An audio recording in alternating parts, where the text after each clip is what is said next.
El día de hoy le hablaremos sobre leucemia linfoide aguda según la clasificación francesa americana británica. Como concepto, este es un cáncer de crecimiento rápido de un tipo de glóbulo blanco llamado linfoblasto. Y en general las leucemias se producen por una alteración en la relación entre los protoncogenes y los genes supresores, que se traduce en una alteración del crecimiento y diferenciación, llevando a la transformación neoplástica, produciendo finalmente un fallo en la hematopoiesis. La leucemia linfoide aguda se presenta cuando la médula ósea produce una gran cantidad de linfoblastos inmaduros. Los linfoblastos anormales crecen rápidamente y reemplazan a las células normales en la médula ósea, y esto evita que las células sanguíneas se produzcan. Entendamos un poco la hematopoiesis. Como ya sabemos, esto ocurre en la médula ósea por una célula madre pluripotencial que tiene la potencialidad de generar una línea mieloide y una línea linfoide. En esta última línea es donde se produce la leucemia linfoide aguda. Lo que ocurre aquí es que los linfoblastos se ven afectados, estos se dividen más de la cuenta y no se diferencian, o sea que no se convierten en linfocitos T ni en linfocitos B. Lo que quiere decir es que los pacientes con leucemia linfoide aguda tienen demasiados glóbulos blancos inmaduros en su médula ósea y estas células no funcionan con normalidad. Este tipo de leucemia afecta principalmente a los niños, cerca de un 80%, y en adultos en un 20%. Y la mayor frecuencia es en niños de 2 a 5 años, pero también se presenta en niños mayores y adolescentes, y afecta ligeramente con más frecuencia a niños que a niñas, y la sobrevida en adultos es más baja. La etiología de esta enfermedad en un 90% es idiopático y en un 10% es secundario. Dentro del secundario tenemos los factores genéticos y los factores adquiridos. En los factores genéticos podemos nombrar la anemia de Fanconi, síndrome de Bloom o síndrome de Down, entre otros. Y los adquiridos pueden ser por fármacos como los citostáticos o isoniazida, la cual reduce la cantidad de piridoxina activada que tiene el cuerpo, y esta deficiencia causa neuropatía. La piridoxina o vitamina B6 es requerida por el cuerpo para utilizar la energía en los alimentos que consumimos, la producción de glóbulos rojos y el funcionamiento adecuado de los nervios. También dentro de lo adquirido tenemos por radiaciones, por SIDA, enfermedades inflamatorias y neoplasia. Esto frecuentemente trae tratamientos de mieloma múltiple. En cuanto a la fisiopatología, la leucemia linfoide aguda es causada por una serie de aberraciones genéticas adquiridas. Por lo general, la transformación maligna tiene lugar en el nivel de las células madres especializadas con capacidad de autorrenovación más limitada. La proliferación anormal, la expansión clonal, la diferenciación aberrante y la disminución de la apoptosis determinan el reemplazo de los elementos normales de la sangre por células malignas. Respecto al cuadro clínico, los signos y síntomas pueden estar caracterizados en torno a la anomalía en particular, partiendo por el síndrome anémico causado por la anemia, que a su vez es originada por una anomalía tanto en los hematíes como en la hemoglobina, estando estas por debajo del valor fisiológico normal, causando así que en el paciente fatiga, debilidad, palidez, malestar general, disnea de esfuerzo, taquicardia y dolor torácico. Seguido por la trombocitopenia, que significa un valor inferior al valor fisiológico normal de las plaquetas, que causaría en el paciente sangrado de las mucosas, hematomas espontáneos, petequias o manchas púrpuras en la piel causadas por un sangrado al inferior de esta, provocadas ya sea por un traumatismo o por problemas a la coagulación, además de la presencia de epistaxis o sangrado nasal, que puede ser causado también por hurgarse por algún traumatismo o por la patología presentada. Además, puede haber presencia de sangrado en las encías, sangrado menstrual abundantes y hemorragias espontáneas. La granulocitopenia o neutropenia, es decir, un número bajo de neutrófilos, puede causar en el paciente un mayor riesgo de contraer infecciones, estas ya sean de tipo bacterianas, micóticas o virales. Los pacientes también pueden presentar fiebre, una infección grave o recurrente. Finalmente, la infiltración de órganos por células leucémicas, es decir, una acumulación maligna de estas células en ciertos tejidos, puede causar en el paciente hepatomegalia, esplenomegalia, adenomegalias, que significaría un aumento de tamaño en el hígado, el vaso y los ganglios linfáticos. Además, esta anomalía podría causar en el paciente dolor óseo y articular, parálisis de los nervios craneales, dolor de cabeza, síntomas visuales o auditivos, un estado mental alterado y finalmente un ataque isquémico transitorio o accidente cerebrovascular por la disminución o reducción del flujo sanguíneo. El Grupo Cooperativo Franco-Americano-Británico describe morfológicamente 3 tipos de leucemia linfoide aguda, L1, L2 y L3, que son definidas según la incidencia de las características citológicas individuales y el grado de heterogeneidad en la distribución de algunas o de todas las características. Los aspectos morfológicos tomados en consideración son el tamaño celular, la cromatina nuclear, la forma del núcleo, los nucleolos, la extensión del citoplasma, la basofilia del citoplasma y la vacuolización del citoplasma. Aspecto morfológico de L1. En el frotis podemos observar células de pequeño tamaño con una cromatina fina o en grumos, un núcleo regular o con hendiduras, un escaso citoplasma, nucleolos poco visibles y una basofilia leve. En comparación, el aspecto morfológico de L2, en el frotis podemos encontrar células de gran tamaño con un núcleo irregular con hendiduras, presencia de nucleolos, un citoplasma moderadamente abundante y una basofilia leve. En cambio, el aspecto morfológico de L3 podemos encontrar células de gran tamaño, al igual que en L2, pero en este caso el núcleo es regular, oval o redondo. Aquí los nucleolos son bien visibles. Poseen un citoplasma moderadamente abundante.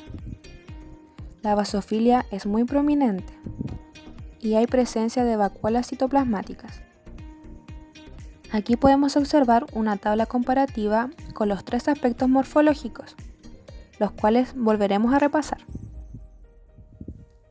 En L1 encontramos un tamaño celular pequeño, que es comparado al tamaño de los eritrocitos. La cromatina nuclear es finamente dispersa y puede verse moteada en células pequeñas. La forma nuclear generalmente es regular, con una presencia de hendiduras. En este caso, los nucleolos son poco visibles. La cantidad de citoplasma habitualmente es escaso, con una relación núcleo-citoplasma muy elevada. En este aspecto, las células poseen una leve basofilia y no presentan vacuolas citoplasmáticas. Con respecto a L2, en comparación a L1, el tamaño celular es grande. Posee una cromatina nuclear que varía de un aspecto finamente difuso a un aspecto de condensación gruesa. Su forma nuclear es irregular, usualmente contiene hendiduras. En este caso, los nucleolos son casi siempre presentes y varía en número y tamaño. La cantidad de citoplasma es variable, pero puede ser moderadamente abundante. La basofilia de estas células es leve. En este caso, la presencia de vacuolas citoplasmáticas es variable. Y finalmente tenemos a L3, en donde su tamaño celular es grande. La cromatina nuclear es densa pero con punteado fino y homogéneo. La forma nuclear de las células que la caracterizan es regular, oval o redondeada. En este caso, los nucleolos son muy visibles y se presentan en la mayoría de las células. El citoplasma es moderadamente abundante y rodea completamente el núcleo. En este caso, la característica de las células es que posee una intensa y presente basofilia en cada una de las células. Y la presencia de vacuolas citoplasmáticas es muy prominente. Bueno, en cuanto al diagnóstico, podemos decir que frente a la sospecha de un paciente con leucemia linfoide aguda, es muy importante que se realice una correcta revisión de la anamnesis en busca de signos y síntomas compatibles con el error hematopoyético o la infiltración extramedular. Para generar el diagnóstico se debe realizar un hemograma y un frotis de sangre periférica.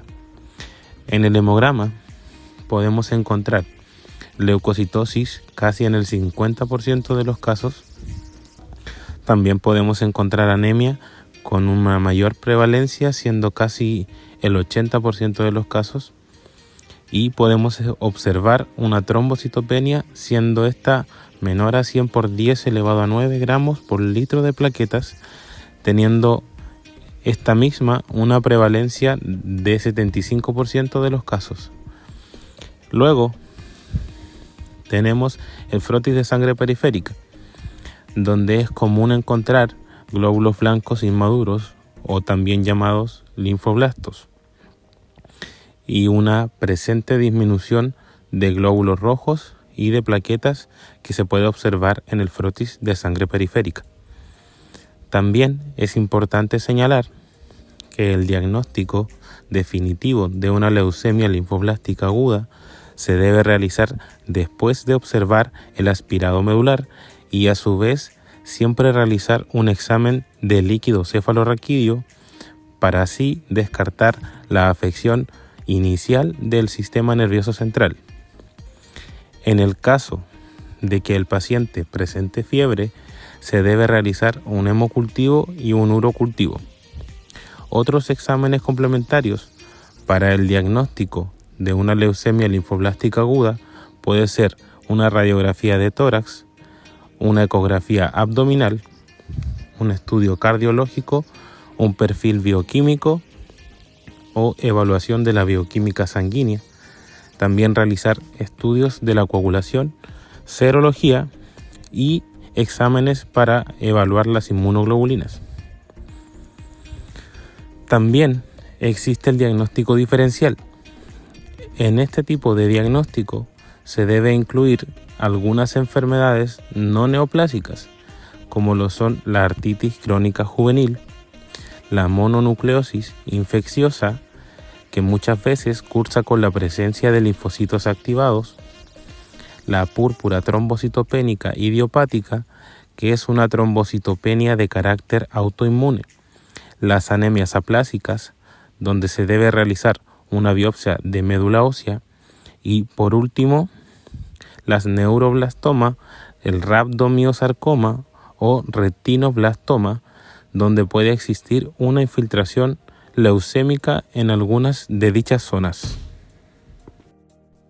El tratamiento aplicado en las personas que tienen leucemia linfoide aguda es totalmente dependiente de la gravedad que presenta el paciente. Este tratamiento tiene un formato que consta de 3 fases, las cuales serían inducción, intensificación y mantenimiento. En la etapa de inducción, el paciente realiza desde su ingreso por al menos 10 a 15 días una quimioterapia intravenosa y en su casa va a realizar una quimioterapia oral.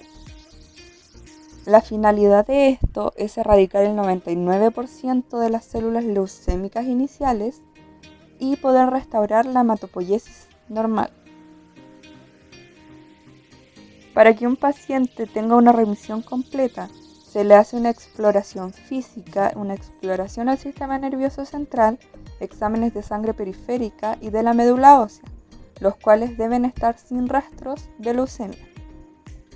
Los medicamentos que se utilizan en esta fase son la ciclofosfamida y la asparaginasa.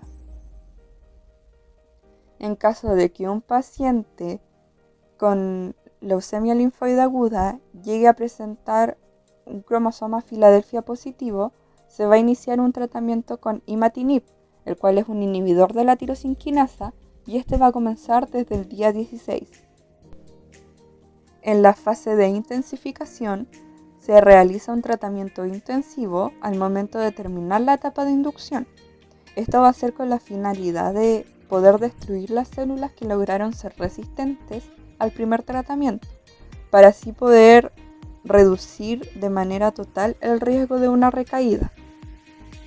En esta fase se hace una quimioterapia durante un periodo de 4 a 6 días y se aplica una reinducción, lo cual consiste en repetir el tratamiento de la etapa de inducción con algunos pequeños cambios.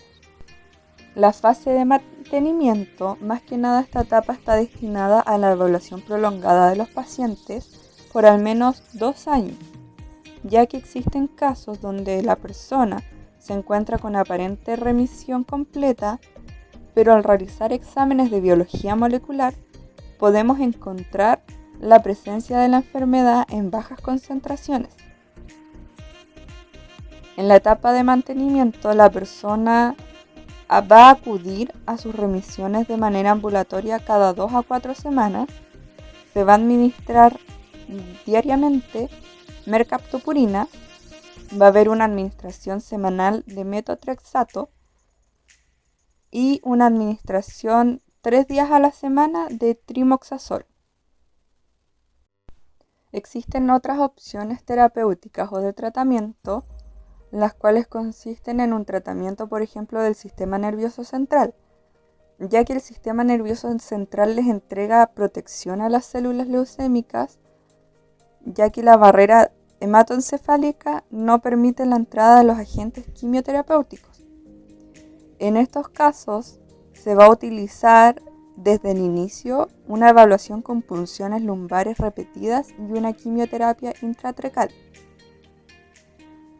Puede haber opción de trasplante hematopoyético, pero esto va a ser realizado solamente en pacientes de alto riesgo al diagnóstico o en pacientes con recaídas de una mala evolución al tratamiento. Por ejemplo, en pacientes que no alcanzan la remisión completa en la etapa de inducción o en pacientes con la enfermedad residual mínima en la etapa de consolidación. También en pacientes con hipodiploidia extrema al diagnóstico y en pacientes menores a 6 meses con reordenamiento del gen MLL o del gen de linaje leucémico mixto e hiperleucocitosis. También puede ser utilizado en pacientes con recaída medular precoz o con recaída combinada.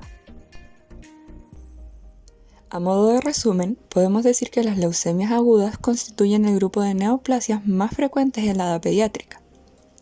La leucemia linfoblástica aguda comprende alrededor del 80% de todas las leucemias agudas en este grupo de edad. Si bien su etiología se desconoce, se han descrito algunos factores predisponentes tanto genéticos como virales y ambientales. Las manifestaciones clínicas de la leucemia linfoblástica aguda suelen ser consecuencia de la ocupación de la médula ósea por parte de las células leucémicas. El diagnóstico de estas se va a realizar mediante el análisis morfológico y molecular del aspirado de la médula ósea. Su tratamiento va a durar alrededor de 2 años aproximadamente, y el pronóstico de los niños con leucemia linfoblástica aguda ha mejorado espectacularmente en las últimas décadas gracias a los nuevos fármacos y al tratamiento adaptado al riesgo de los pacientes. En la actualidad, la tasa de curación global de las leucemias linfoblásticas agudas se aproxima alrededor de entre el 80 y el 90% de todos los pacientes.